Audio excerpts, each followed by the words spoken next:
Welcome to অঙ্ক point. চলে এসেছি ক্লাস 8-এর মিশ্রণ চ্যাপ্টারের পার্ট 2 এর ভিডিও নিয়ে। আজকে আমরা কোষে দেখি 12-র 6-এর দাগের অঙ্ক থেকে শুরু করব। তোমরা যারা পার্ট 1 অর্থাৎ 1 থেকে 5 পর্যন্ত অঙ্কগুলির সমাধান দেখোনি, তারা অবশ্যই আগের পার্টের ভিডিওগুলি দেখবে, তারপরে কিন্তু আজকের ভিডিওটা দেখা শুরু করবে।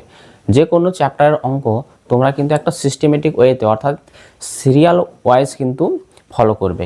এতে তোমাদের কিন্তু প্রত্যেকটা অঙ্ক বুঝতে সুবিধা হবে এবং একটা অঙ্কের সাথে আর একটা যে লিঙ্কেজ সেটা তোমরা খুব পরিষ্কারভাবে বুঝতে পারবে। চলো তাহলে আজ আমরা 6-এর দাগের অঙ্ক থেকে শুরু করি। দেখো 6-এর দাগের অঙ্কে এখানে বলা হয়েছে 2 প্রকার গুঁড়ো সাবানে সোডা ও সাবান গুঁড়োর পরিমাণের অনুপাত। দেখো এখানে কি বলা আছে, গুঁড়ো সাবানে সোডা সাবান গুঁড়ো আছে, অর্থাৎ গুঁড়ো সাবানটা হচ্ছে এক প্রকার মিশ্রণ, আর আমরা জানি মিশ্রণ 2 বা 2-এর বেশি জিনিস দিয়ে তৈরি হয়। দেখো এখানে যে গুঁড়ো সাবানটা রয়েছে সেটা সোডা সাবান গুঁড়ো দিয়ে তৈরি হয়েছে, তাহলে 2 প্রকার গুঁড়ো সাবান আছে। মনে করে নাও এটি হচ্ছে প্রথম প্রকার গুঁড়ো সাবান, এটা হচ্ছে প্রথম প্রকার গুঁড়ো সাবান, এবং এটি হচ্ছে দ্বিতীয় প্রকার গুঁড়ো সাবান। 2 প্রকার বলেছে, তাহলে আমি এখানে দ্বিতীয় প্রকার লিখছি। দ্বিতীয় প্রকার এটি গুঁড়ো সাবান। দেখো 2 প্রকার গুঁড়ো সাবান বলেছিল এখানে। দেখো এটা হচ্ছে প্রথম প্রকার গুঁড়ো সাবান, এটা হচ্ছে দ্বিতীয় প্রকার গুঁড়ো সাবান। কারণ গুঁড়ো সাবান হচ্ছে একটা কি মিশ্রণ, তাহলে এই গুঁড়ো সাবানটার মধ্যে দুটো পদার্থ রয়েছে, কি কি, সোডা এবং সাবান গুঁড়ো। দেখো তাহলে এই যে প্রথম প্রকার যে গুঁড়ো সাবানটা তৈরি হয়েছে দুটি পদার্থ দিয়ে, কি কি, এটা হচ্ছে সোডা সাবান গুঁড়ো। আমি দুটো পার্টে ভাগ করে নিলাম তার জন্য। মনে করো না এটা হচ্ছে সোডা এবং এটা হচ্ছে সাবান গুঁড়ো। একই রকমভাবে দ্বিতীয় প্রকার গুঁড়ো সাবানটা একই সোডা এবং সাবান গুঁড়ো দিয়ে তৈরি হয়েছে, তাহলে এখানে এরও দুটো পার্ট করে নিলাম। মনে করো দুটো জিনিস দিয়ে তৈরি বলে দুটো পার্ট, ঠিক আছে। তাহলে সোডা আর এটা হচ্ছে সাবান গুঁড়ো, আমি সংক্ষেপে লিখলাম, ওকে, সোডা ও সাবান গুঁড়ো। এবার এই প্রথম প্রকার গুঁড়ো সাবানে সোডা সাবান গুঁড়ো কি অনুপাতে রয়েছে। আমরা জানি মিশ্রণে যে দুটো জিনিস মিশানো থাকে বা যে 3টি জিনিস মিশানো থাকে তারা একটা নির্দিষ্ট অনুপাতে থাকবে, একটা নির্দিষ্ট পরিমাণে থাকবে। তাহলে এখানে সোডা সাবান গুঁড়ো তো মিশানো আছে, কিন্তু কি অনুপাতে রয়েছে দেখো সেটা কিন্তু প্রশ্নের মধ্যে বলা আছে। প্রথম প্রকারে সোডা এবং সাবান গুঁড়োর পরিমাণের অনুপাতটা কত দেওয়া আছে, 2:3। 2:3, এটা হচ্ছে 2:3, এটা হচ্ছে 3, 2:3, ওকে, 2:3 এই পরিমাণে রয়েছে। এবং দ্বিতীয় প্রকারে 4:5, 4:5, অর্থাৎ সোডার ভাগ যদি 4 হয় তাহলে সাবান গুঁড়ো কত রয়েছে, 5 ভাগ। আর প্রথম প্রকারে সোডা যদি 2 ভাগ থাকে, সাবান গুঁড়ো রয়েছে 3 ভাগ। বুঝতে পেরেছ? এবার যদি প্রথম প্রকারের 10 কিগ্রার সঙ্গে দ্বিতীয় প্রকারের 18 কিগ্রা মেশানো হয়, তবে নতুন প্রকার গুঁড়ো সাবানে কত অংশ সাবান গুঁড়ো থাকবে হিসাব করে। দেখো এই অঙ্কটা তোমরা খুব সহজেই করতে পারবে। দেখো এখানে আমি প্রথম প্রকার দ্বিতীয় প্রকার করেছি, তাহলে প্রথম প্রকারে সোডা এবং সাবান গুঁড়ো কত অনুপাতে রয়েছে সেটা আমরা জানি, এবং দ্বিতীয় প্রকারেও সোডা এবং সাবান গুঁড়ো পরিমাণ অনুপাত আমরা জানি। এবার মনে করে নাও এখান থেকে এই যে প্রথম প্রকার যে গুঁড়ো সাবানটা রয়েছে সেখান থেকে আমি কিছু পরিমাণ গুঁড়ো সাবান নিলাম, এবং দ্বিতীয় প্রকারের যে গুঁড়ো সাবানটা রয়েছে সেখান থেকে আমি কিছু পরিমাণ গুঁড়ো সাবান নিলাম, দিয়ে এখানে আমি নতুন প্রকারের একটা গুঁড়ো সাবান তৈরি করলাম। মনে করো নাও এই যেটা আমি কালো কালি দিয়ে অঙ্কন করছি এখানে, সেটা মনে করো এটা নতুন প্রকার গুঁড়ো সাবান, নতুন প্রকার গুঁড়ো সাবান। এখান থেকে কিছু পরিমাণ প্রথম প্রকার গুঁড়ো সাবান থেকে কিছু পরিমাণ নেওয়া হয়েছে এবং দ্বিতীয় প্রকার থেকে কিছু পরিমাণ নেওয়া হয়েছে, দিয়ে নতুন এক প্রকার গুঁড়ো সাবান তৈরি করা হয়েছে। কিন্তু প্রশ্নের মধ্যে দেখো বলেই দিয়েছে যে প্রথম প্রকার যে গুঁড়ো সাবানটা রয়েছে সেখান থেকে কিন্তু 10 কিগ্রা নেওয়া হয়েছে। মনে করো নাও এখান থেকে এইটুকুনি অংশ, মনে করো এই যে মাঝখান থেকে আমি কাটলাম, মনে করো নাও এখান থেকে এতটা, এইটা হচ্ছে মনে করো 10 কেজি। পুরোটা অনেকটা ছিল, বেশি ছিল, তার মধ্যে আমি মনে করো 10 কিগ্রা এখান থেকে কেটে নিলাম, দিয়ে এখানে নিয়ে আসলাম। মনে করো নাও এখান থেকে 10 কিগ্রা নিয়ে আসলাম, আর প্রশ্নের মধ্যে বলেছে এখান থেকে 10 কিগ্রা নিয়ে আসা হয়েছে, 10 কেজি। প্রথম প্রকার থেকে 10 কিগ্রা এবং দ্বিতীয় প্রকার থেকে কত, 18 কিগ্রা। মনে করো নাও এখান থেকে এতটা মনে করো নাও 18 কেজি কেটে তুমি নিয়ে নিলাম। এখান থেকে আমি 10 কিগ্রা কেটে নিলাম, এখান থেকে 18 কিগ্রা কেটে নিলাম, দিয়ে নতুন প্রকার আমি একটা গুঁড়ো সাবান তৈরি করেছি। এবার তোমরাই বলো, এখান থেকে এই যে এইটুকুনি অংশ যদি আমি কেটে নিই, 10 কেজি যদি আমি কেটে নিই, তাহলে এই যে গুঁড়ো সাবান আসবে এখান থেকে, তাহলে গুঁড়ো সাবানের মধ্যে তো সোডা আর সাবান গুঁড়ো মিশে রয়েছে, তাহলে 10 কেজির মধ্যে পুরোটার মধ্যে যদি সোডা আর সাবান গুঁড়ো যদি 2:3 অনুপাতে মিশে থাকে, তাহলে তুমি যেটুকু অংশই কেটে নাও না কেন সেখানে কিন্তু সোডা এবং সাবান গুঁড়ো 2:3, 2:3 বা 2:3 এই অনুপাতে থাকবে। তাহলে মনে করে যে 10 কেজি কেটে নিয়েছি, সেই 10 কেজির মধ্যে কতটা সোডা আছে কতটা সাবান গুঁড়ো রয়েছে আমরা বের করতে পারবো, কারণ 10 কেজির মধ্যে কতটা সোডা সাবান গুঁড়ো বের করবো। একই রকমভাবে তুমি মনে করো নাও এখান থেকে 18 কেজি ওজনের একটা গুঁড়ো সাবান কেটে নিয়েছো, আর পুরোটার মধ্যে সোডা সাবান গুঁড়ো 4:5 এই অনুপাতে মিশে রয়েছে, তাহলে তুমি যদি কোনো একটা ছোট্ট পাড়ার টুকরো কেটে নাও, তাহলে যে টুকরোটা কেটে নিয়ে এখানে নিয়ে আসবে তার মধ্যেও কিন্তু সোডা আর সাবান গুঁড়ো সেটা কিন্তু 5:4:5 এই অনুপাতে কিন্তু মিশে থাকবে। বুঝতে পেরেছো? তাহলে এই 18 কেজি, এই যে 18 কেজি এখান থেকে কেটে নিলাম, তাহলে এই 18 কেজির মধ্যে কতটা সোডা আছে কতটা সাবান আছে আমরা নির্ণয় করতে পারবো। তাহলে তোমাদের প্রথম কাজ কি হবে, যে প্রথম প্রকারের সোডা এবং সাবান গুঁড়ো কী অনুপাতে রয়েছে সেটা লিখবো। এই 10 কেজির মধ্যে কতটা সোডা আর কতটা সাবান এখানে আসছে সেটা আমরা নির্ণয় করে নেবো। দেখো এখান থেকে 10 কেজি কেটে নেওয়া হয়েছে, 10 কেজি নিয়ে এসে আসা হয়েছে এখানে, প্রথম প্রকার তৈরি করা হয়েছে এখান থেকে 18 কেজি, তাহলে 10 কেজির মধ্যে কতটা সোডা এবং সাবান আছে সেটা নির্ণয় করবো। এবং এখানে 18 কেজি, এই যে 18 কেজি নিয়ে আসা হচ্ছে, যে দুটো 10 কেজি আর 18 কেজি মিলিয়ে নতুন প্রকার তৈরি করা হচ্ছে, তাহলে এর মধ্যে কতটা আছে সেটা আমরা আগে নির্ণয় করে নেব। তাহলে এখানে আমরা লিখব যে প্রথম প্রকার, তাহলে এখানে আমরা লিখব কি প্রথম প্রকার, প্রথম প্রকার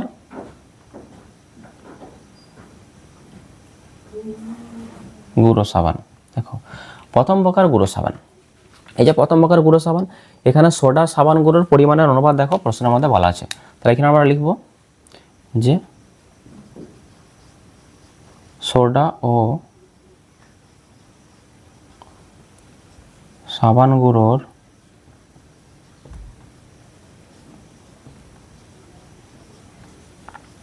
পরিমাণের অনুপাত কত দেওয়া আছে, 2:3। আমি এখানে নিচে লিখছি 2:3। তাহলে প্রথম প্রকার গুঁড়ো সাবানে সোডা ও সাবান গুঁড়োর পরিমাণের অনুপাত হচ্ছে 2:3। দেখো 2:3 অনুপাতে ছিল। এবার এখান থেকে 10 কেজি নেওয়া হয়েছে, তাহলে 10 কেজির মধ্যে এখান থেকে যদি 10 কেজি কেটে নেওয়া হয়, যদি এখানে নিয়ে আসা হয়, তাহলে 10 কেজির মধ্যে এই 10 কেজির মধ্যে সোডা সাবান গুঁড়ো কতটা রয়েছে সেটা আমরা নির্ণয় করে নেব। তাহলে এখানে আমরা লিখব অতএব সোডার পরিমাণ, এটা প্রথম প্রকারেই নির্ণয় করছি আমরা। দেখো উপরে আমি হেডিং করেছি প্রথম প্রকার গুঁড়ো সাবান, তাহলে প্রথম প্রকার আমি সোডার পরিমাণটা আমি নির্ণয় করব। দেখো সোডার ভাগটা কত রয়েছে 2, আর দুটোকে যোগ করে কি করতে হয়, নিচে লিখতে হয়, আনুপাতিক যোগফল করতে হয়। 2 আর 3 কোথায় 5, মানে 5 ভাগের মধ্যে 2 ভাগ কী রয়েছে, সোডা রয়েছে। তোমাকে নির্ণয় করতে হবে 10 কেজির মধ্যে কত রয়েছে। ওকে, তাহলে কাটাকাটি করো, 5 দুগুণে কত হয় 10, তাহলে এখানে 2 গুণ 2, 2 2 কত হয় 4, তাহলে 4 কিগ্রা। বুঝতে পেরেছো? তাহলে এই 10 কেজি যে এখান থেকে কেটে নেওয়া হয়েছে, এই 10 কেজির মধ্যে 4 কিগ্রাই কিন্তু সোডা ছিল। তুমি এখান থেকে সাবান গুঁড়োর পরিমাণটা নির্ণয় করো, সাবান গুঁড়োর পরিমাণ,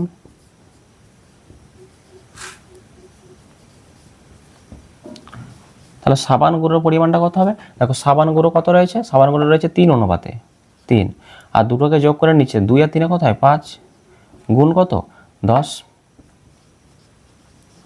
কারণ এটা আমরা প্রথম প্রকারে নির্ণয় করছি, প্রথম প্রকারে 10-এর মধ্যে নির্ণয় করব। তাহলে 5 দুগুণে 10, 3 গুণ 2, 3 দুগুণে কত হয় 6 কেজি।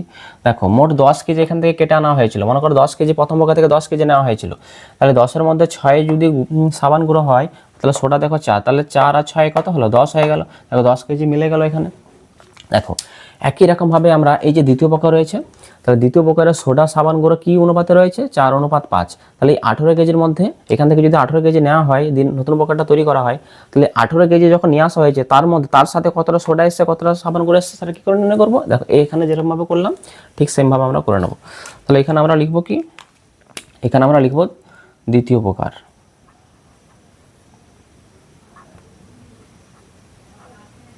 দ্বিতীয় প্রকার গুঁড়ো সাবান। দেখো দ্বিতীয় প্রকার গুঁড়ো সাবানে আমরা একই রকমভাবে সোডা ও সাবান গুঁড়োর পরিমাণের অনুপাত এই কথাটাই লিখব,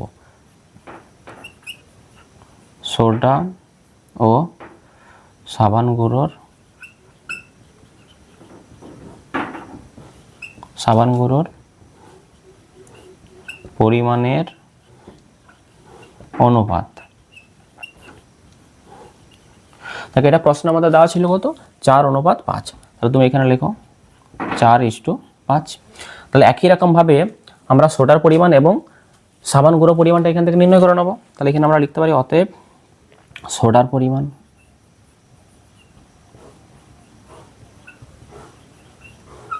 দেখো সোডার পরিমাণটা কত, দেখো সোডা কত রয়েছে 4, আর দুটোকে যোগ করে 4 আর 5 কত 9 হয়, তাহলে 9 নিচে লিখবে। আর কত কেজির মধ্যে, 18 কেজির মধ্যে আমি নির্ণয় করতে চাইছি, তাহলে 18 গুণ করবো, কারণ এটা দ্বিতীয় প্রকার, দ্বিতীয় প্রকার সাথে 18 গুণ হবে। দেখো 9 এর সাথে 18 কেটে যাবে কত, 9 দুগুণে 18, তাহলে 4 গুণ 2, 4 দুগুণে কত হয় 8 কেজি। ওকে, একই রকমভাবে আমরা নির্ণয় করবো এখানে কি সাবান গুঁড়োর পরিমাণ।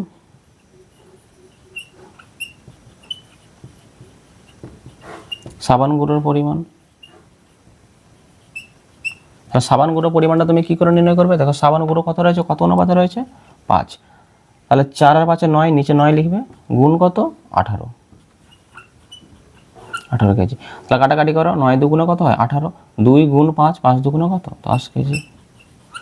দেখো এবার দেখো আমি এখানে দেখো প্রথম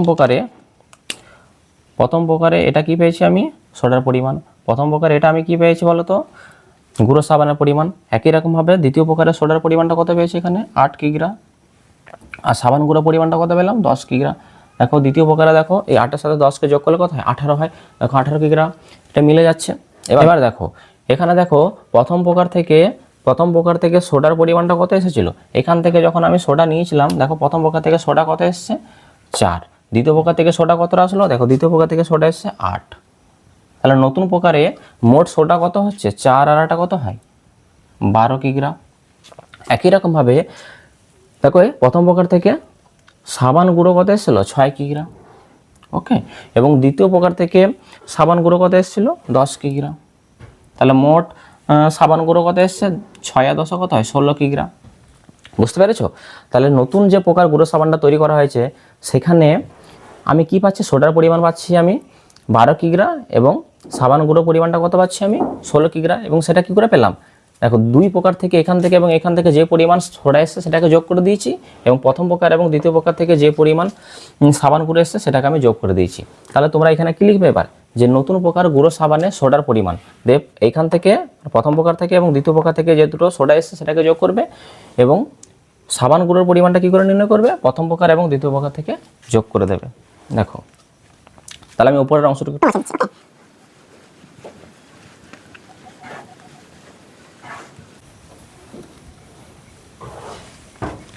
তাহলে এখানে তোমরা লিখবে নতুন গুঁড়ো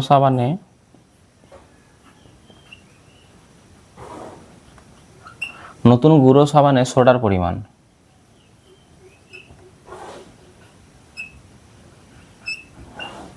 দেখো নতুন গুঁড়ো সাবানে, এই যে নতুন যে গুঁড়ো সাবানটা এখানে তৈরি করা হয়েছিল সেখানে সোডার পরিমাণটা কত হবে, সোডার পরিমাণটা হচ্ছে 4 যোগ 8, কারণ প্রথম প্রকার থেকে 4 কিগ্রা এবং দ্বিতীয় প্রকার থেকে 8 কিগ্রা সোডা এসেছিলো, তাহলে দুটোকে যোগ করলে নতুন প্রকারে মোট সোডার পরিমাণটা আমি পেয়ে যাব।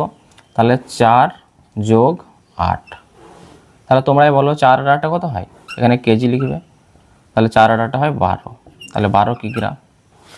তাহলে নতুন গুঁড়ো সাবানে সোডার পরিমাণটা হচ্ছে 12 কিগ্রা।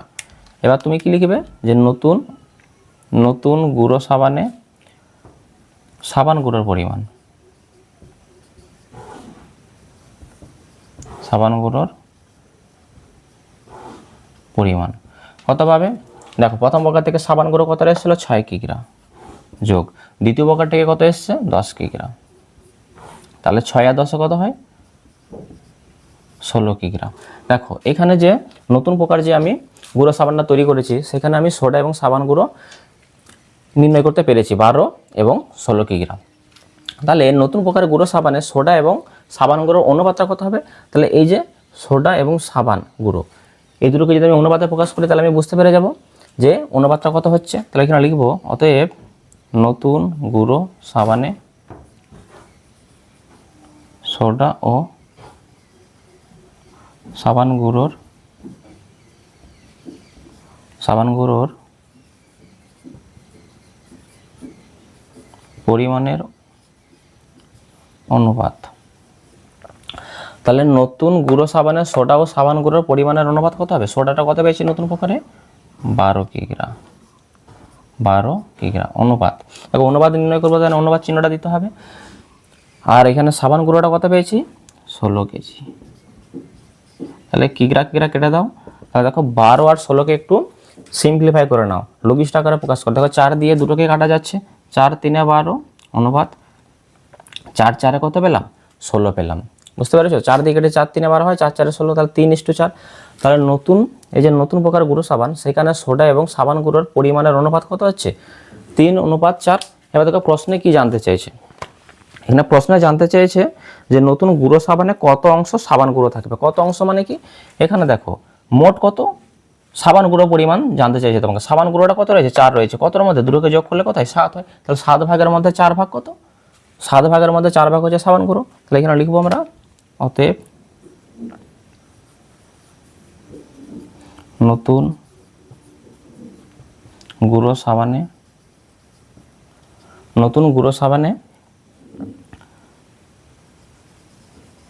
সাবান গুঁড়ো থাকবে। সাবান গুঁড়ো কত থাকবে বলে তো? সাবান গুঁড়োর অনুপাতটা কত এখানে? 4 ভাগ। আর দুটোকে যোগ করলে কোথায়? 3 আর 4 কোথায়? 7। তাহলে 4/7 অংশ। এটি হয়ে গেল তোমাদের এই অঙ্কের সঠিক উত্তর। আশা করি তোমরা অঙ্কটি বুঝতে পেরেছো। তবু যদি তোমরা কেউ না বুঝতে পারো তাহলে ভিডিওর কমেন্টে তোমরা অবশ্যই জানাবে, ঠিক আছে? তাহলে অঙ্কটা আমি মুছে দিচ্ছি।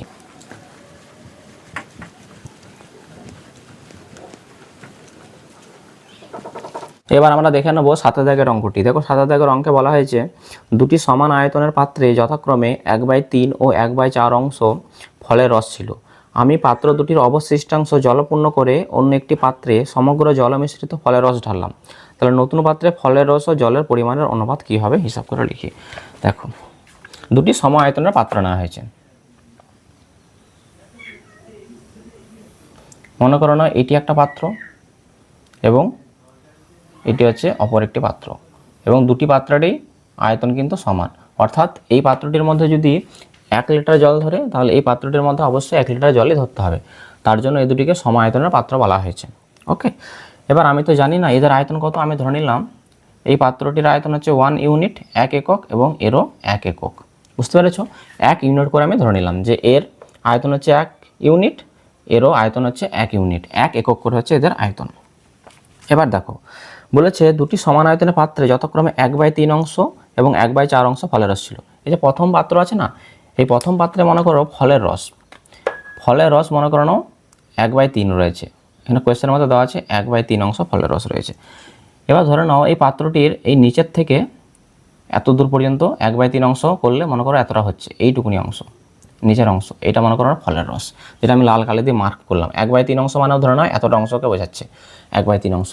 আর বাকি যে পাত্রে যে বাকি যে জায়গাটা পড়ে রইলো এখান থেকে এতটা, এই জায়গাটা কি করেছে? বাইরে থেকে জল দিয়ে দিয়েছে, জল দ্বারা পূর্ণ করেছে। অবশিষ্টাংশটা মানে বাকি যেটা থাকবে সেটা ওরা জল দ্বারা পূর্ণ করেছে। এবার তোমরাই বলো টোটাল আয়তন যদি 1 একক হয়, মানে উপর থেকে নিচ পর্যন্ত টোটাল যদি 1 ইউনিট যদি মানে জল ধরায় যদি এর মধ্যে, তাহলে তার মধ্যে যদি 1/3 অংশ যদি ফলের রস এর মধ্যে থেকে থাকে, তাহলে বাকি থাকছে কত? 1-এর মধ্যে যদি 1/3 অংশ যদি কভার হয়ে যায়, তাহলে 1 থেকে যদি আমি 1/3 অংশ যদি বাদ দিয়ে দিই, তো পুরোটার আয়তন হচ্ছে 1, সেখান থেকে যদি আমি 1/3 বাদ দিই তাহলে কত হবে? 2/3। তাহলে এটা হচ্ছে কত? 2/3। এই 2/3 অংশ জল দিয়ে পুরোটাকে দিয়ে পূর্ণ করা হয়েছে পাত্রটিকে। একই রকম হবে দ্বিতীয় পাত্রটি, তো সেম। দ্বিতীয় পাত্রটিতে এখানে বলেছে ফলের রস কত ছিল? 1/4। মনে করো না এইখান থেকে যেটা লাল কালিতে মার্ক করছি, মনে করো 1/4 অংশ এতটা হয়েছে। তাহলে বাকি কতটা রয়েছে? এই যে উপরে যে ফাঁকা জায়গাটা, এই অবশিষ্টাংশটা এটাও কিন্তু জল দ্বারা পূর্ণ করা হয়েছে। তাহলে এখানে কতটা জল দিতে হবে আমাকে? দেখো 1-এর মধ্যে 1/4 যদি ফলের রস থাকে, তাহলে আমি কি করব? 1 থেকে বাদ দিয়ে দেবো কত? 1/4। তাহলে কত পাবো আমি? 3/4। তাহলে বুঝতে পারছো? তাহলে প্রথম পাত্রে আমি বুঝতে পেরেছি যে ফলের রস কতটা রয়েছে? 1/3, এবং জল রয়েছে 2/3। একই রকমভাবে প্রথম পাত্রে ফলের রস তো কত? 1/4, সেটা তো প্রশ্নের মধ্যে বলে দিয়েছে। আর জল কত দিতে হচ্ছে? 3/4। তাহলে আমি দুটো পাত্রের মধ্যে কতটা জল এবং কতটা ফলের রস আছে সেটা আমরা বুঝতে পেরেছি। তাহলে আমরা এখানে লিখে নেব। তাহলে আমরা এখানে কি লিখতে পারি? তাহলে আমরা এখানে লিখব যে কোয়েশ্চেন নম্বর 7, প্রথম পাত্রে বা প্রথম পাত্র, এখানে পাত্রই বলা আছে, তাহলে প্রথম পাত্রে ফলের রস আছে। দেখো ফলের রস আছে, তাহলে প্রথম পাত্রে ফলের রস কত আছে, এটা প্রশ্নের মধ্যে বলা ছিল কত, 1/3 অংশ। ওকে, তাহলে ফলের রস আছে প্রথম পাত্রে কত, 1/3 অংশ। আর জল কতটা, তাহলে জল আছে কত, জল কতটা আছে বলো তো, এই দেখো 2/3, সেটা আমরা কি করে পেয়েছি, 1 থেকে বাদ দিয়ে দিয়েছি যতটা পরিমাণ ফলের রস রয়েছে, এত অংশ। ওকে, তাহলে 1 থেকে যদি আমি 1/3 যদি বাদ দিই তাহলে কি পাবো, দেখো 1 থেকে যে কোনো ভগ্নাংশ বিয়োগ করার সিস্টেম কি, নিচে হরে যা থাকবে সেটা লিখবে, 3 আছে 3ই লিখবে, আর এই 3 থেকে উপরে এই হর থেকে লবটা বাদ দিই, 3 থেকে যদি আমি 1 বাদ দিই তাহলে কত হবে, 2 হবে, তাহলে 2/3 অংশ। তাহলে তোমরা বুঝতে পেরেছো যে প্রথম পাত্রে ফলের রস আছে 1/3 অংশ এবং জল আছে কত, 2/3 অংশ। একই রকমভাবে তুমি লিখবে এখানে দ্বিতীয় পাত্রে।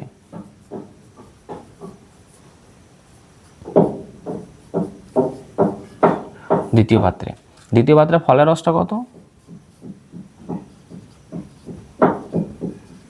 ফলের রস আছে কত, এটা প্রশ্নের মধ্যে দেওয়া ছিল কত, 1/4 অংশ।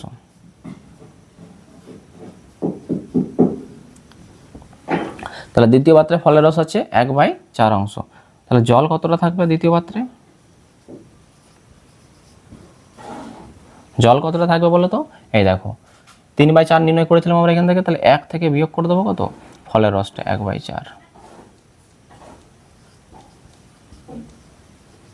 দেখো 1 থেকে যদি 1/4 যদি বিয়োগ করা হয়, 1 থেকে যে কোনো ভগ্নাংশ বিয়োগ করার নিয়ম কি বললাম, নিচে হরে যা থাকবে তাই লিখে দেবে, 4 আছে 4 লিখে দেবে, আর নিচে থেকে উপরেটা বিয়োগ করে দেবে, তাহলে 4 থেকে যদি 1 বাদ দিই তাহলে কত হবে, 3 হবে, তাহলে 3/4 অংশ। তাহলে দেখো দুটি পাত্রর মধ্যেই কতটা ফলের রস আছে এবং কতটা পরিমাণ জল রয়েছে সেটা কিন্তু আমরা বুঝতে পেরেছি।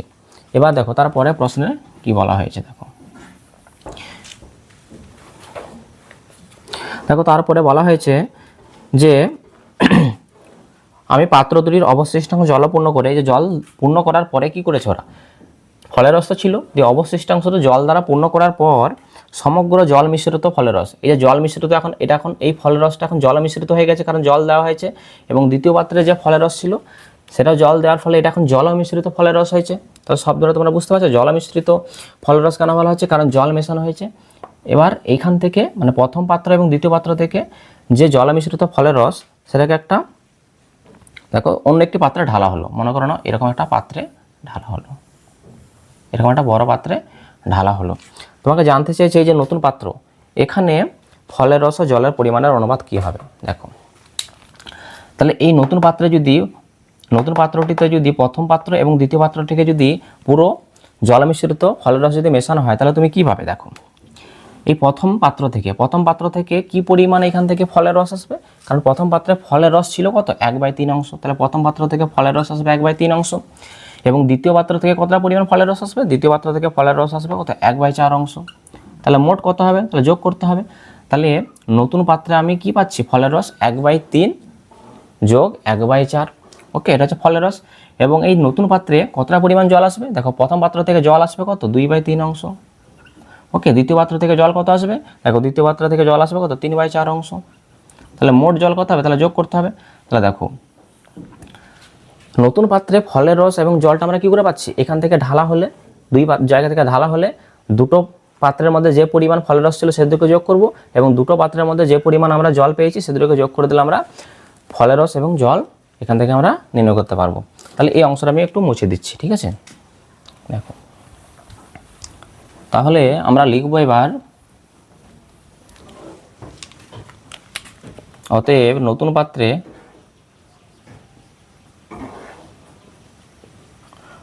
পাত্রে ফলের রসের পরিমাণ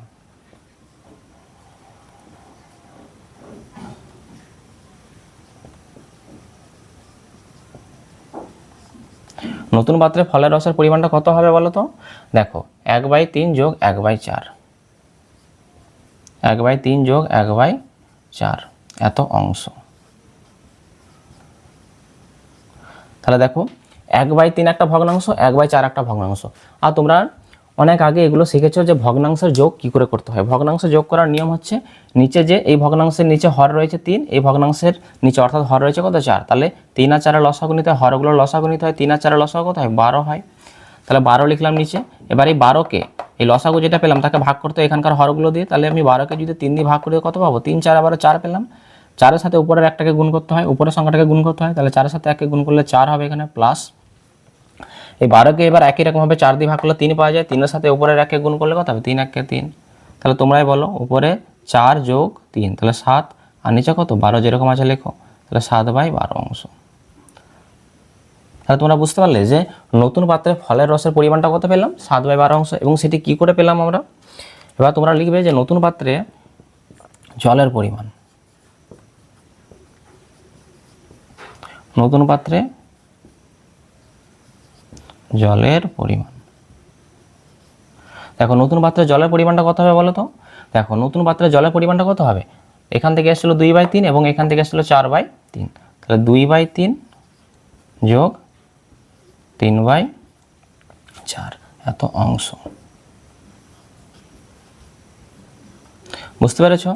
এবার দেখো একই রকমভাবে দুটি ভগ্নাংশ যোগ করার নিয়ম হচ্ছে নিচে 3 আর 4 লসাগু 12 নেবে, এবার এই 12কে ভাগ করবে কত 3 দিয়ে, তাহলে 3 4 12 4 পেলাম, 4-এর সাথে যদি 8কে এই 2কে গুণ করা হয় 4 পেয়েছি। দেখো 12কে আমি 3 দিয়ে ভাগ করে 4 পেয়েছি, 4-এর সাথে 2কে গুণ করলে 4 2 8 পাচ্ছি এবার, প্লাস আর 12কে যদি আমি 4 দিয়ে ভাগ করে 3, 3-এর সাথে 3কে গুণ করলে 3 3 9, তাহলে উপরে 8 যোগ 9 কত হয় 17, আর নিচে কত 12, তাহলে 17/12 অংশ।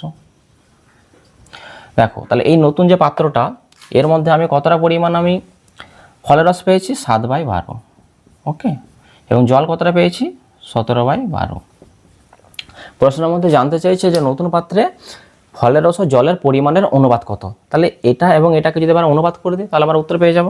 তাহলে তোমরা এখানে কি লিখবে, তাহলে তোমরা এখানে লিখবে যে নতুন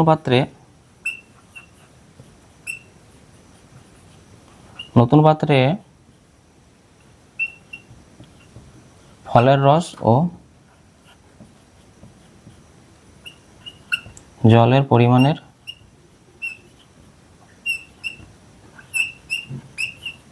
অনুপাত কত হবে বলো তো। দেখো ফলের রসটা কত, এখানে ফলের রসটা রয়েছে 7/12,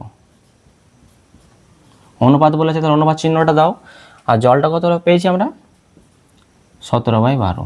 তাহলে বুঝতে পেরেছো ফলের রসটা ছিল 7/12, অনুপাত বলেছে এখানে অনুপাত চিহ্ন দিয়েছি, আর জলের পরিমাণটা কত পেয়েছি আমরা 17/12। দেখো 17/12, তাহলে নিচের এই 12 যদি আমি কেটে দিই, দেখো এই 12 যদি কেটে দিই তাহলে আমি পাচ্ছি কত 17, এই 7:17, তাহলে 7:17। তাহলে এটি হয়ে গেল কি, এটি হয়ে গেল এই অঙ্কের সঠিক উত্তর। আশা করি তোমরা বুঝতে পেরেছো। যদি তোমরা কেউ বুঝতে না পারো তাহলে ভিডিওটি আরেকবার দেখে নেবে, দেখবে তোমাদের বুঝতে অনেক সুবিধা হবে। এবার আমরা দেখে নেব 8 দাগের অঙ্কটি।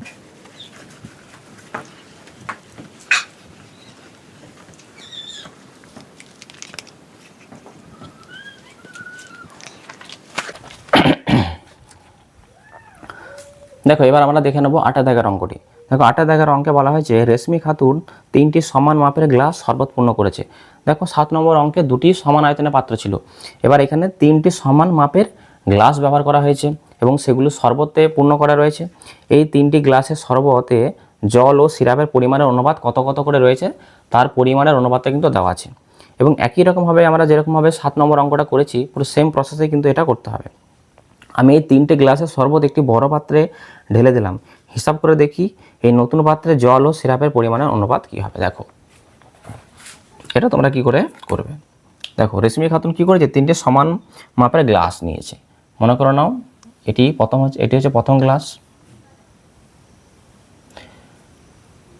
এটি হচ্ছে দ্বিতীয় গ্লাস, এবং প্রত্যেকের আয়তন কিন্তু সমান মাপের বলেছে, আয়তন বলেনি সমান মাপের। দেখো সমান মাপের আমি 3টে এখানে গ্লাস নিয়েছি। এবার দেখো এই গ্লাসগুলো কিসে পূর্ণ করা আছে, শরবতে পূর্ণ করা আছে। এটার মধ্যে শরবত রয়েছে, এটির মধ্যে শরবত রয়েছে, এটির মধ্যেও কিন্তু শরবত ব্যবহার করেছে। আর এই শরবতটা তৈরি করেছে কি দিয়ে, কারণ শরবত একটা মিশ্রণ, শরবতটা তৈরি হয়েছে জল আর সিরাপ দিয়ে।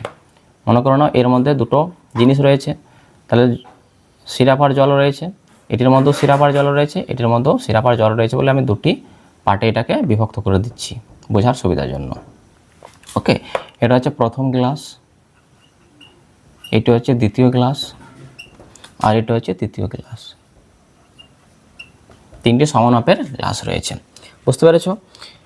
এবং এটি হচ্ছে শরবত। এই শরবতের মধ্যে জল ও সিরাপের পরিমাণের অনুপাত দেওয়া আছে তিনটির মধ্যে, জল আর সিরাপ। আমি সংক্ষেপে লিখছি, এটা জল, এটা সিরাপ, এটি জল, এটি হচ্ছে সিরাপ। তিনটির মধ্যেই জল ও সিরাপের পরিমাণের অনুপাত দেওয়া আছে 3:1। এটির মধ্যে 3:1 এই অনুপাতে, 3:1 এই অনুপাতে মিশে রয়েছে জল আর সিরাপটা। দ্বিতীয় প্রকারে কত রয়েছে? 5:3 এই অনুপাতে রয়েছে, এবং তৃতীয় প্রকারে রয়েছে 9:7। বুঝতে পেরেছ? তাহলে জল আর সিরাপের পরিমাণের অনুপাত 3:1, দ্বিতীয়তে রয়েছে 5:3 এবং তৃতীয়র মধ্যে রয়েছে 9:7। ওকে, এবার বলেছে এই তিনটি গ্লাসের শরবতকে যদি একটি নতুন পাত্রে যদি আমি ঢেলে দিই এরকমভাবে, মনে করে নাও এটা হচ্ছে একটা নতুন পাত্র, এই নতুন পাত্রের মধ্যে আমি ঢেলে দিলাম এই প্রথম গ্লাস, দ্বিতীয় গ্লাস এবং তৃতীয় গ্লাসের পুরো শরবতটা। তাহলে এই নতুন যে পাত্র তার মধ্যে কি পরিমাণ জল থাকবে এবং কি পরিমাণ সিরাপ থাকবে তার অনুপাতটা তোমাকে নির্ণয় করতে হবে। তাহলে আমি প্রথমে জেনে নেব এই যে প্রথম যে গ্লাসটা রয়েছে তার মধ্যে কতটা জল রয়েছে, কতটা সিরাপ রয়েছে সেটা নির্ণয় করব, এবং দ্বিতীয় গ্লাসের মধ্যে কতটা জল কতটা সিরাপ রয়েছে সেটা নির্ণয় করব, এবং তৃতীয় গ্লাসের মধ্যে কতটা জল কতটা সিরাপ রয়েছে সেটা আমরা নির্ণয় করব। নাহলে তো আমরা বুঝতে পারবো না যে এখান থেকে কতটা পরিমাণ জল আসলো, এখান থেকে কতটা পরিমাণ জল এসছে, এখান থেকে কতটা পরিমাণ জল এসছে, নাহলে কিন্তু আমাদের বুঝতে অসুবিধা হবে। তাহলে প্রত্যেকটা গ্লাসে আলাদা করে কত জল কত সিরাপ রয়েছে সেটা আগে তোমাকে নির্ণয় করতে হবে, তারপরে আমরা দেখব এই নতুন পাত্রে কতটা জল কতটা সিরাপ হচ্ছে। দেখো, তাহলে তোমরা এখানে লিখবে প্রথম গ্লাসে,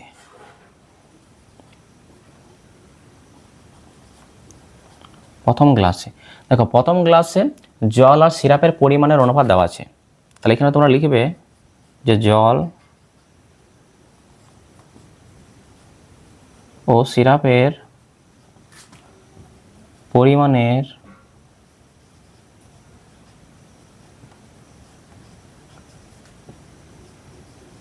অনুপাত কত দেওয়া আছে?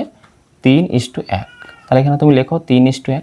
তাহলে দেখো জল ও সিরাপের পরিমাণের অনুপাত কত দেওয়া আছে? 3:1।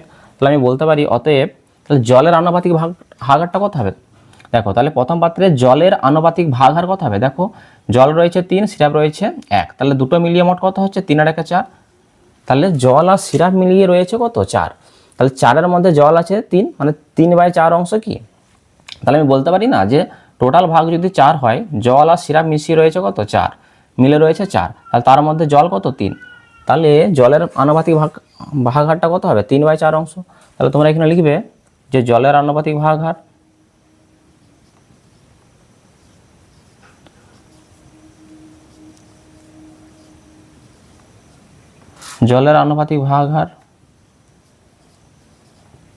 সমান আমি কি লিখবো? জলটা কত রয়েছে? 3, আর দুটোকে যোগ করে 3 আর 1 কত হয়? 4, তাহলে 3/4 অংশ। বুঝতে পেরেছো? তাহলে প্রথম গ্লাসে জলের আনুপাতিক ভাগহারটা হচ্ছে 3/4 অংশ। একইভাবে লিখবে তুমি সিরাপের আনুপাতিক ভাগহার, এটা কত হবে? সিরাপটা রয়েছে কত? 1, কতর মধ্যে? 4-এর মধ্যে, তাহলে 1/4 অংশ। বুঝতে পেরেছো? তাহলে এইখান থেকে প্রথম গ্লাস থেকে কি পরিমাণ জল আসবে? 3/4 অংশ জল আসবে এখান থেকে, এবং প্রথম গ্লাস থেকে কি পরিমাণ শরবত আসবে? 1/4 অংশ সিরাপ আসবে। বুঝতে পেরেছো? এবার দেখো, এবার আমরা এখানে লিখবো যে দ্বিতীয় গ্লাসে,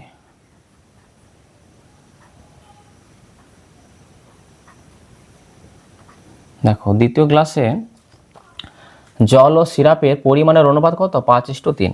এই কথাটা তুমি এখানে লেখো, জল ও সিরাপের পরিমাণের অনুপাত কত দেওয়া আছে? এটা 5:3। তাহলে এখানে লিখো তুমি 5:3। তাহলে একই রকমভাবে তুমি এখানে জলের আনুপাতিক ভাগহারটা নির্ণয় করো এবং সিরাপের আনুপাতিক ভাগহারটা নির্ণয় করবে। কি করে নির্ণয় করবে? দেখো এখানে জল আর সিরাপ দুটো মিলিয়ে মোট কত রয়েছে? 5 আর 3 কত? 8। তাহলে 8-এর মধ্যে কত 5 রয়েছে জল, আর 8-এর মধ্যে 3 রয়েছে কি সিরাপ। তাহলে এখানে তুমি লিখবে অতএব জলের আনুপাতিক ভাগহার।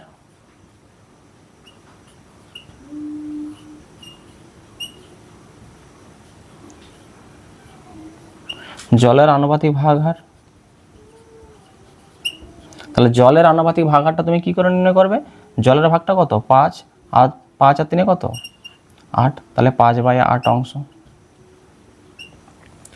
তাহলে আমরা দ্বিতীয় গ্লাসে জলের আনুপাতিক ভাগহারটা নির্ণয় করতে পেরেছি। একই রকমভাবে সিরাপের আনুপাতিক ভাগহারটা নির্ণয় করো। সিরাপের আনুপাতিক ভাগহার এটা তুমি কি করে লিখবে? এই যে 3, সিরাপ কত রয়েছে 3, আর দুটোকে যোগ করে কত 8, তাহলে 3/8 অংশ। তাহলে আমরা দ্বিতীয় গ্লাসের মধ্যেও জলের এবং সিরাপের আনুপাতিক ভাগহার নির্ণয় করেছি। একই রকমভাবে আমরা যে তৃতীয় গ্লাস রয়েছে তার মধ্যে কতটা পরিমাণ জল রয়েছে এবং কি পরিমাণ জল রয়েছে এবং কি পরিমাণ সিরাপ রয়েছে সেটা আমরা নির্ণয় করে নেব। দেখো তুমি এখানে লিখবে কি তৃতীয় গ্লাসে,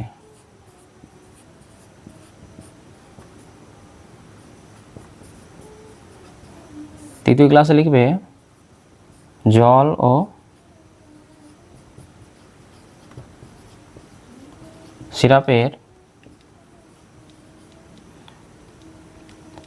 সিরাপের পরিমাণের অনুপাত।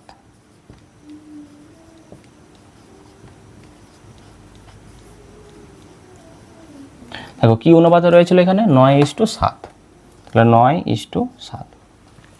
তাহলে জল ও সিরাপের পরিমাণের অনুপাত 9:7, এটা প্রশ্নের মধ্যে দেওয়া ছিল। তাহলে তুমি লিখবে কি যে জলের আনুপাতিক ভাগহার, অতএব জলের আনুপাতিক ভাগহার।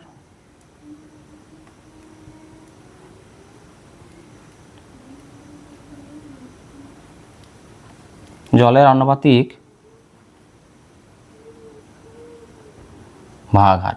দেখো জলটা কত রয়েছে 9, আর দুটোকে যোগ করে কি লিখতে হয় নিচে লিখতে হয় 9 আর 7 কত হয় 16, তাহলে 9/16 অংশ হচ্ছে জলের আনুপাতিক ভাগহার।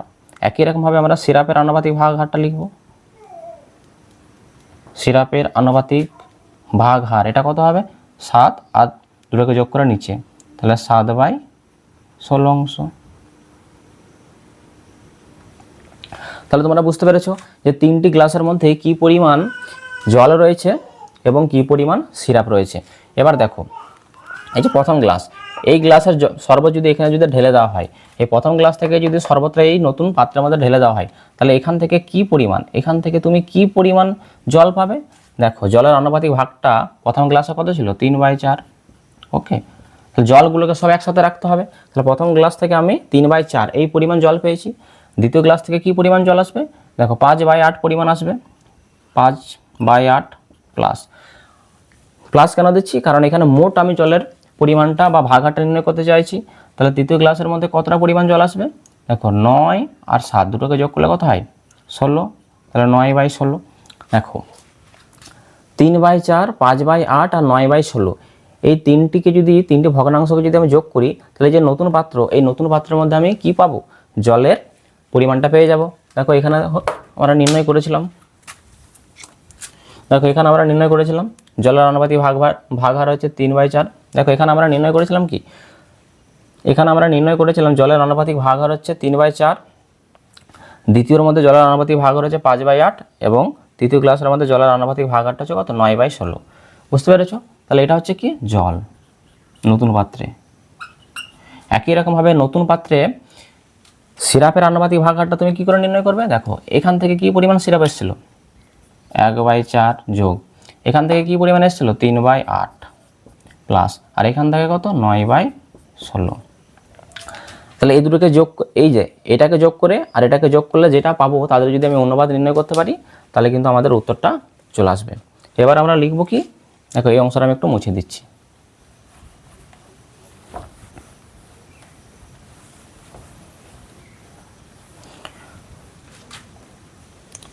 তাহলে আমরা লিখব এবার অতএব নতুন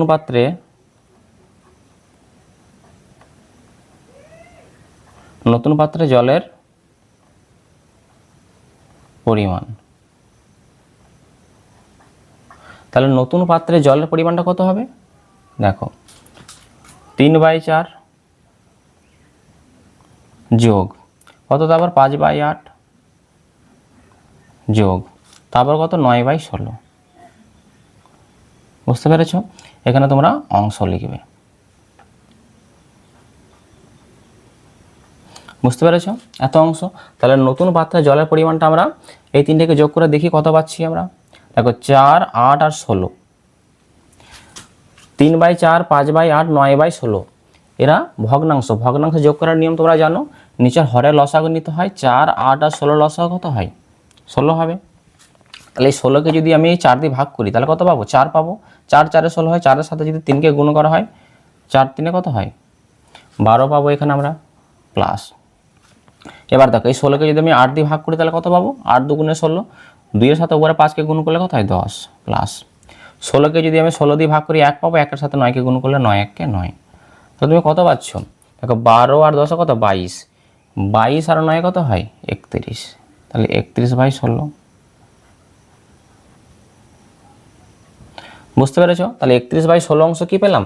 নতুন পাত্রে জলের পরিমাণ। একই রকমভাবে আমরা লিখব, অতএব নতুন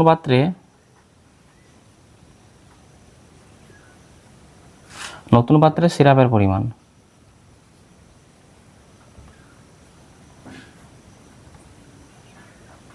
নতুন পাত্রে সিরাপের পরিমাণটা কি করে নির্ণয় করবে?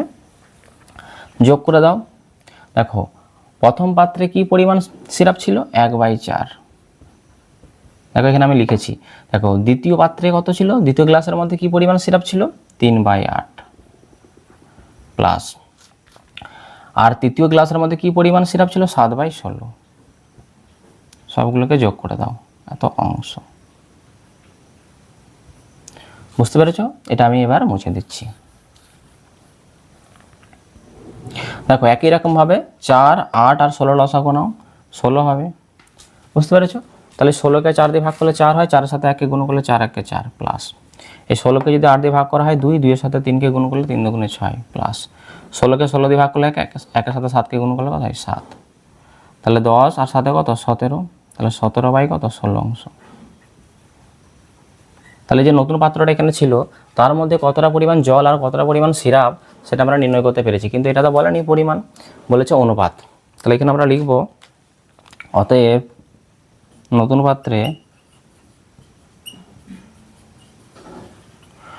পাত্রে জল ও সিরাপের পরিমাণের অনুপাত। কত পাচ্ছ? দেখো নতুন পাত্রে জলের পরিমাণটা কত আমরা পেয়েছি? 31/16। 31/16 অনুপাত নতুন পাত্রে সিরাপের পরিমাণটা কত? 17/16। এই 16 16 যদি আমি কেটে দিই তাহলে আমি কি পাবো? 31 আর 17। তাহলে নতুন পাত্রে জল ও সিরাপের পরিমাণের অনুপাত হচ্ছে 31:17। এটি হয়ে গেল এই অঙ্কের সঠিক উত্তর। এবার আমরা দেখে নেব পরের অঙ্কটি।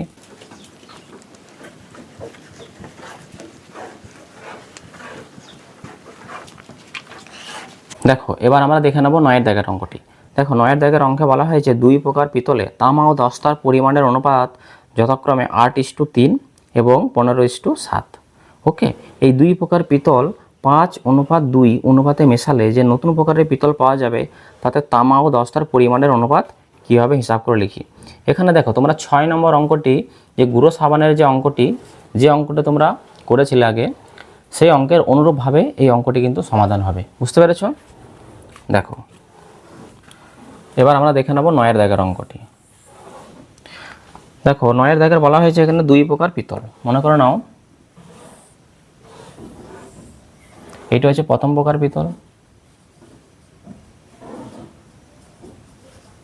এটা হচ্ছে প্রথম প্রকার পিতল। আমি তার পাশে আরেকটা পিতল এখানে এঁকে নিচ্ছি, এটা হচ্ছে দ্বিতীয় প্রকার পিতল।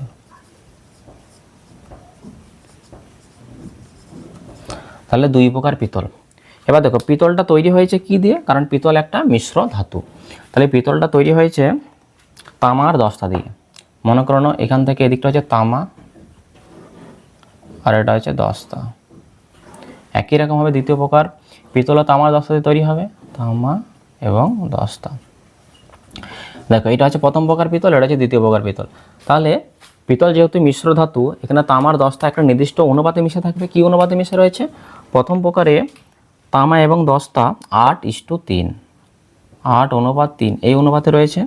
এবং দ্বিতীয় প্রকার যে পিতল রয়েছে সেখানে তামা দস্তা 15:7, 15:7 এই অনুপাতে রয়েছে। ওকে, তাহলে প্রথম প্রকার এবং দ্বিতীয় প্রকার পিতলে তামা এবং দস্তা কি অনুপাতে মিশে রয়েছে সেটা কিন্তু প্রশ্নের মধ্যে দেওয়া আছে। এবার দেখো এখানে বলেছে এই দুই প্রকার পিতল 5:2 এই অনুপাতে মেশালে, 5:2 এই অনুপাতে মেশালে যে নতুন প্রকারের পিতল পাওয়া যাবে তাতে তামা দস্তার পরিমাণের অনুপাত কী হবে? দেখো এবার নতুন এক প্রকার মনে করে নাও, এখানে আমি নতুন এক প্রকার পিতল তৈরি করতে চাইছি, নতুন প্রকার পিতল।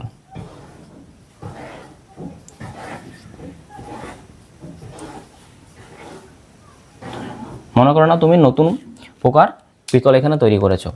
কি করে? এই যে প্রথম প্রকার থেকে, এই প্রকার থেকে মানে প্রথম প্রকার পিতল থেকে কিছুটা পরিমাণ পিতল নিয়েছো এবং দ্বিতীয় প্রকারের যে পিতলটা রয়েছে সেখান থেকে কিছু পরিমাণ পিতল তুমি নিয়ে নতুন প্রকারের পিতল এখানে তৈরি করেছো।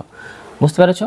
এবার এখান থেকে 5 মানে এখান থেকে প্রথম প্রকার থেকে এবং দ্বিতীয় প্রকার থেকে কি অনুপাতে তুমি পিতল নিয়ে এই নতুন প্রকার পিতলটা তৈরি করেছো সেটা কিন্তু অনুপাতটা দেওয়া আছে 5:2। মানে এটা যদি 5 ইউনিট নেওয়া হয়, এটা কিন্তু 2 ইউনিট নেওয়া হয়েছে, মানে 5:2 এই অনুপাতে প্রথম প্রকার এবং দ্বিতীয় প্রকার পিতল কি অনুপাতে নেওয়া হয়েছে? 5:2 এই অনুপাতে কিন্তু নেওয়া হয়েছে। এবার দেখো তাহলে এখানে যে নতুন প্রকার পিতলটা তৈরি করা হয়েছে সেখানেও তো তামা এবং দস্তা, কারণ পিতল তৈরি হবে কি তামা দস্তা দিয়ে। তাহলে নতুন প্রকার যে পিতলটা তৈরি করা হয়েছে সেখানে তামার দস্তার কত পরিমাণ তামা এবং কত পরিমাণ দস্তা রয়েছে তার অনুপাতটা তোমাকে এখানে নির্ণয় করতে হবে। বুঝতে পেরেছ? এবার আমরা প্রথমে কি লিখব? এই যে প্রথম প্রকার এবং দ্বিতীয় প্রকার থেকে 5:2 এই অনুপাতে নেওয়া হয়েছে। আমি ধরে নেব যে প্রথম প্রকার থেকে 5x একক এবং দ্বিতীয় প্রকার থেকে 2x একক কিন্তু পিতল এখানে নেওয়া হয়েছে। বোঝা গেল? তাহলে তুমি এখানে লেখো প্রথমে যে ধরি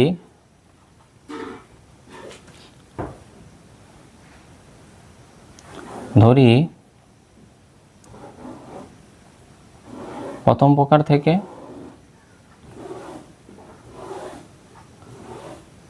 5x এবং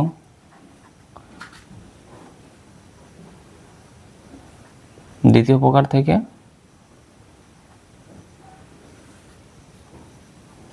প্রথম প্রকার থেকে 5x, এদের সাথে আমি একটা করে x গুণ করে দিলাম। যে প্রথম প্রকার থেকে 5x একক মনে করো নাও পিতল নেওয়া হয়েছিল, এখান থেকে মনে করো নাও 2x পরিমাণ পিতল নেওয়া হয়েছিল। তাহলে এই 5x এর মধ্যে কি পরিমাণ তামা থাকবে, কি পরিমাণ দস্তা থাকবে?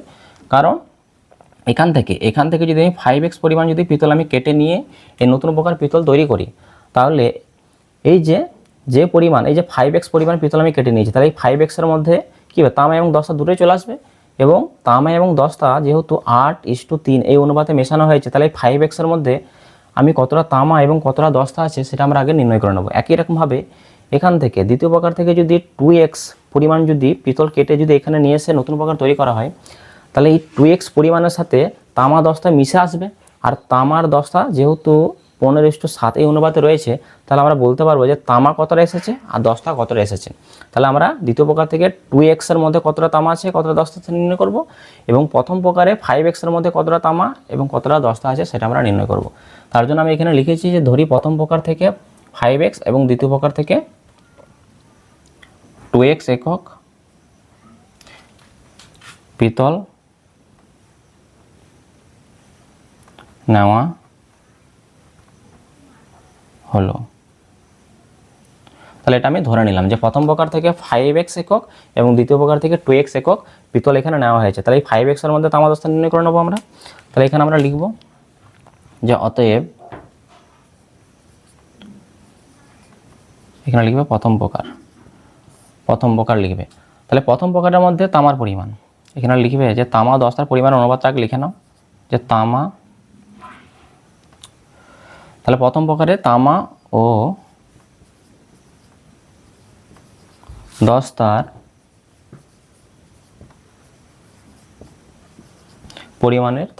পরিমাণের অনুপাত এখানে প্রশ্নের মধ্যে দেওয়া ছিল। প্রথম প্রকারে তামা দস্তা 8:3 এই অনুপাতে রয়েছে। তামা ও দস্তার পরিমাণের অনুপাত রয়েছে 8:3। তা তুমি লিখবে অতএব তামার পরিমাণ, তাহলে প্রথম প্রকারে তামার পরিমাণটা কত? তামার পরিমাণটা তুমি কী পাবে? দেখো তামার ভাগটা কত? 8, আর দুটোকে যোগ করে নিচে লিখতে হয় 8 আর 3 কত হয়? 11 গুণ, দেখো এখান থেকে 5x পরিমাণ নেওয়া হয়েছে, তাহলে 5x গুণ করতে হবে এখানে, তাহলে 5x, বুঝতে পেরেছ? এত অংশ। দেখো এখানে 11 সাথে 5 তো কাটে না, 11 সাথে 8ও কাটবে না, তাহলে এই 8-এর সাথে 5কে 5x-এ গুণ করে নাও, 8 গুণ 5x, তাহলে 8 5-এ কত হয়? 40, তাহলে 40x আর নিচে 11, তাহলে 40x/11 অংশ। তাহলে প্রথম প্রকারে তামার পরিমাণটা হচ্ছে 40x/11 অংশ। একই রকমভাবে তুমি দস্তার পরিমাণটা বের করো এখানে,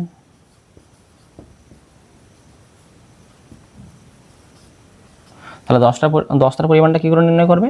দেখো 10টা কত রয়েছে? 3 ভাগ, আর 8 আর 3 কত হয়? 11, গুণ করবে কত? এই 5x-এর মধ্যে কতটা রয়েছে? তাহলে 5x, এত অংশ। তাহলে এখানে কাটাকাটি করে নাও, কাটাকাটি তো এখানে হবে না। দেখো 10টার পরিমাণটা আমরা কী করে নির্ণয় করব?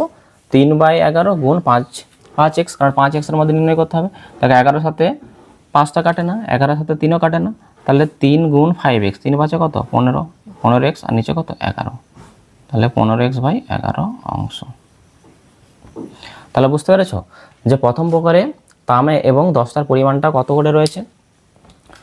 দেখো এখানে আমি একটু লিখে নিচ্ছি, আমি এটা মুছে দেবো। তাহলে এটা আমরা কত পেলাম? এটা পেলাম আমরা তামার পরিমাণটা কত পেলাম? 40x/11, আর এটা কত পাচ্ছি আমরা? 15x/11।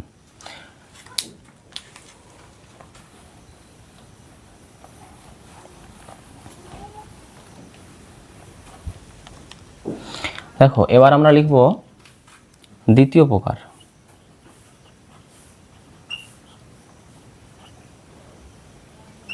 দেখো দ্বিতীয় প্রকার পিতলে তামা ও দস্তার পরিমাণের অনুপাত দেওয়া ছিল প্রশ্নের মধ্যে 15:7। তাহলে এখানে লিখবে তোমরা তামা ও দস্তার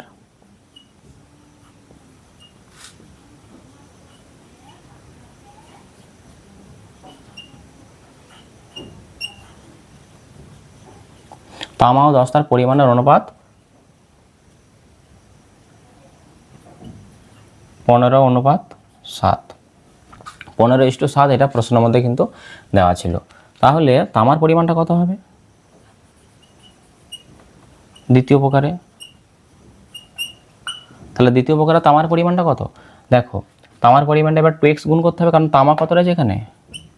15। দেখো তামার ভাগটা হচ্ছে 15, দুটোকে যোগ করলে কত হয়? 15 আর সাথে কত হয়? 22, গুণ কত করবে? 2x, এত অংশ। দেখো এখানে একটু কাটাকাটি করে নাও। দেখো 2 দিয়ে কাটবে, 2 দিয়ে 22-কে কাটলে কত হবে? 2 11 22 হয়, তাহলে তো কত পাচ্ছ এখানে? 15 গুণ x, 15x বাই কত? 11, তাহলে 15x/11 অংশ। তাহলে তোমরা বুঝতে পারলে যে দ্বিতীয় প্রকারে তামার পরিমাণটা কত? 15x/11 অংশ। একই রকমভাবে লিখবে দস্তার পরিমাণ।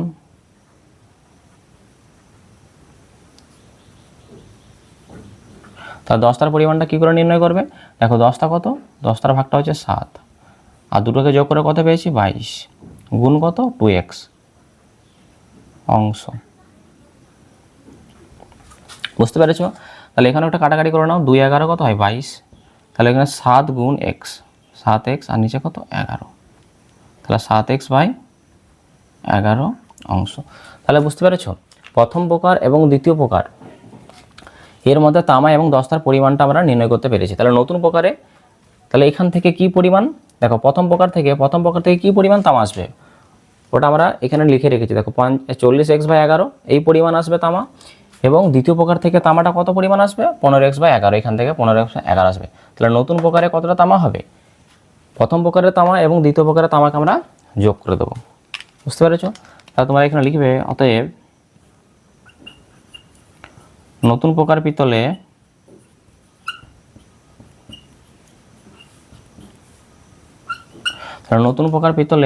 তামার পরিমাণ,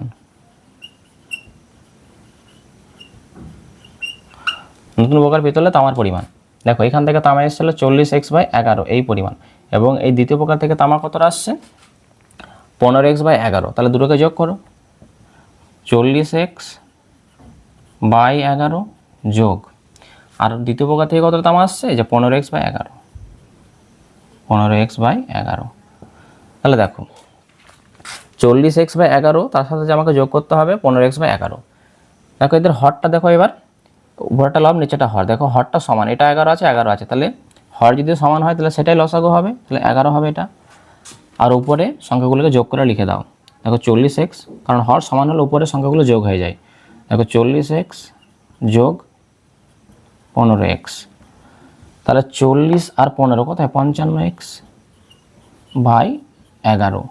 বুঝতে পেরেছ? তাহলে এত অংশ।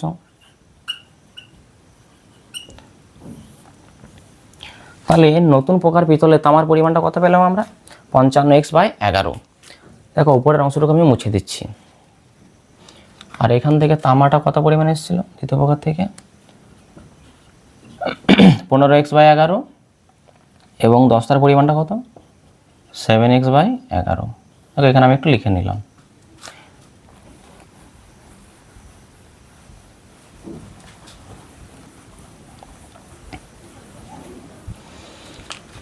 এবার আমরা লিখব এখানে, অতএব যে নতুন প্রকার পিতলে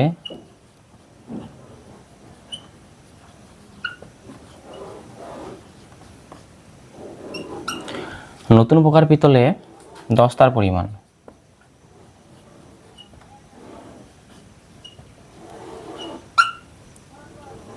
দেখো এই যে এখানে যে নতুন প্রকার পিতলটা তৈরি করা হয়েছিল সেখানে কতটা পরিমাণ 10টা আছে। দেখো প্রথম প্রকার থেকে, এই প্রথম প্রকার থেকে কি পরিমাণ 10টা এসেছিল, 15x বাই 11 এই পরিমাণ এসেছিল। এবং দ্বিতীয় প্রকার পিতল থেকে কি পরিমাণ 10টা এসেছিল, 7x বাই 11। তাহলে দুটোকে যোগ করে দেবো আমরা, 15x বাই 11 তার সাথে যোগ করবো কত, 7x বাই 11। ওকে, এখানে অংশ লিখবে।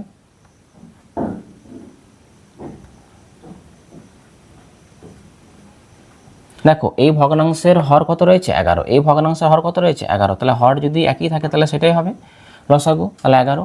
আর উপরের সংখ্যাগুলো যোগ হয়ে যায়, তাহলে 15x প্লাস 7x, তাহলে 15 সাথে কোথায় 22, আর x আছে x, 22x বাই 11 এত অংশ।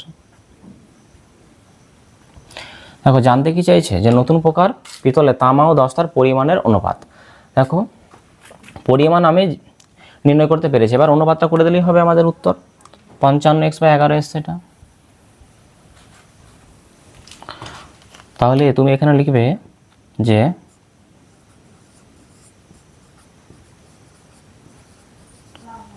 নতুন প্রকার পিতলে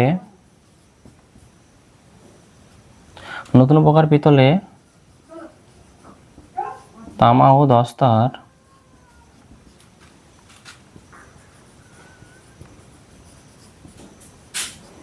পরিমাণের অনুপাত।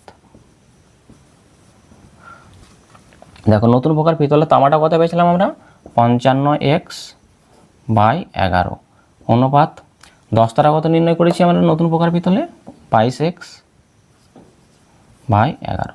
এই 11 কেটে দাও, x আর x কেটে দাও। দেখো এখানে কি পাচ্ছি, 55 পড়ে রয়েছে, অনুপাত এখানে কত পড়ে রয়েছে, 22। 5 দিয়ে একটু কাটাকাটি, 11 দিয়ে কাটাকাটি হবে। দেখো 22 এবং 55 দুটোই কিন্তু 11-এর গুণিতক, তাহলে 11 দিয়ে কাটলে কত হবে, 5 11 55, 11 দুগুণে 22, 5:2। বুঝতে পেরেছ? তাহলে নতুন প্রকার যে পিতল, এখানে তামা আর 10টা 5:2 এই অনুপাতে কিন্তু থাকবে। বুঝতে পেরেছ? তাহলে আজকের ক্লাসটা আমি এখানেই শেষ করছি, দেখা হচ্ছে আবার পরের ভিডিওতে।